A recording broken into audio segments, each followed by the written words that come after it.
আসসালামু আলাইকুম। সবাইকে অগ্রিম ঈদের শুভেচ্ছা জানাচ্ছি। ঈদের জন্য গ্রামের বাড়িতে যাচ্ছি এবং আজকে আ প্রায় দুপুরবেলা বের হয়ে গেছি আমরা। একসাথে পরিবারের সবাই মিলে গাড়িতে করে আমরা কুমিল্লার উদ্দেশ্যে রওনা দিচ্ছি এবং রওনা হয়েও পড়েছি। ঢাকা টু কুমিল্লা আজকের যাত্রা আমাদের। আজকের ব্লগটি আমি শুরু করছি শুধু জার্নি দিয়েই শুরু করছি। ঢাকা থেকে কুমিল্লা যাচ্ছি, আমি সেই ব্লগটি আপনাদের সঙ্গে শেয়ার করব। আর এই কুমিল্লা যাওয়ার জন্য আমাদের জন্য অনেক আনন্দের থাকলেও এখন দুঃখে ভরে গেছে। আর আমাদের জীবনে নেমে এসেছে মানে দুঃখের ছায়া বললে চলে। কারণ প্রথমত গত বছর এই ঈদে আমার শ্বশুর বেঁচে ছিল। তাকে হারানোর কষ্টটা সবার মধ্যে কাজ করছে যে বাড়িতে যাব, তাকে দেখতে পাবো না। আর পরিবারের সবাই সেই থেকে পুরো সংসারটা এলোমেলো হয়ে গিয়েছে। আগস্টের পরে সবার জীবনটা এলোমেলো হয়ে গিয়েছে। অনেকেই জীবনে জয় এসেছে, অনেকের জীবনে পরাজয় নেমে এসেছে। আর আমার শ্বশুর বাড়িতে সবাই ঘর ছাড়া, ঘরে কেউ এখন নেই। আর পরিস্থিতির শিকার কিছু অ্যাক্সিডেন্ট মানুষের জীবনকে অনেক দূরে নিয়ে যায়। দুঃখ ভারাক্রান্ত হৃদয় নিয়ে বলছি, শ্বশুরবাড়িতে যাচ্ছি, ওখানে কেউ নেই। শাশুড়িও আমাদের সঙ্গে ঢাকায়।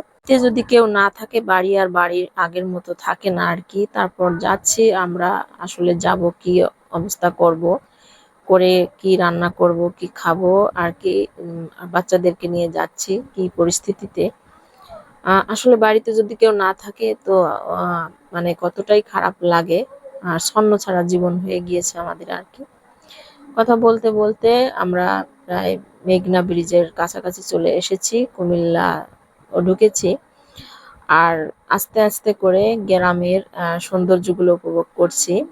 আর এই তো শীতলক্ষ্যা নদীর পার হয়ে তারপর আমরা মেঘনা ব্রিজে উঠে পড়েছি। আর চারিদিকের সৌন্দর্যগুলো উপভোগ করছি। আর যতই সবুজের সমারোহ দৃশ্যগুলো চোখে ভেসে ওঠে, ততই শ্বশুরের কথা মনে পড়ে। আর গ্রামের গন্ধটাও আস্তে আস্তে পাচ্ছি। চিরজীবন বেঁচে থাকে না, আজ চলে যাবে, কাল আজ না হয় কাল সবারই চলে যেতে হবে। তারপরে কিছু চলে যাওয়া না মেনে নেওয়া যায় না। আর সেটা গাড়িতে যতই সময় পার করছি, ততই মানে যত সামনের দিকে এগোচ্ছি, ততই মানে দুঃখ মন ভরে উঠছে। এতটা কষ্ট হচ্ছে বলার বাইরে। আর যখন মানে গাড়ি আস্তে আস্তে কুমিল্লা শহর ছেড়ে গ্রামের দিকে ঢুকে পড়ছে, তখন এতটা কষ্ট হচ্ছে যে শ্বশুর এতক্ষণে শত শতবার ফোন দিত, কি আমরা কোথায় আছি, কতক্ষণ থাকবো, রাস্তায় কতক্ষণ জ্যামে আছি কিনা, তারপর আমরা কত দূর, মানে এত ফোন দিত, অথচ আজ তার একটা ফোনে আসেনি। মানে মৃত্যু সবাইকে মেনে নিতে হবে, কিন্তু কেন যেন আমার শ্বশুরের মৃত্যুটা আমার কাছে খুবই কষ্টদায়ক। মানে আমাদের জন্য ঈদ আসলে এই বছরটা মানে আনন্দের নয়।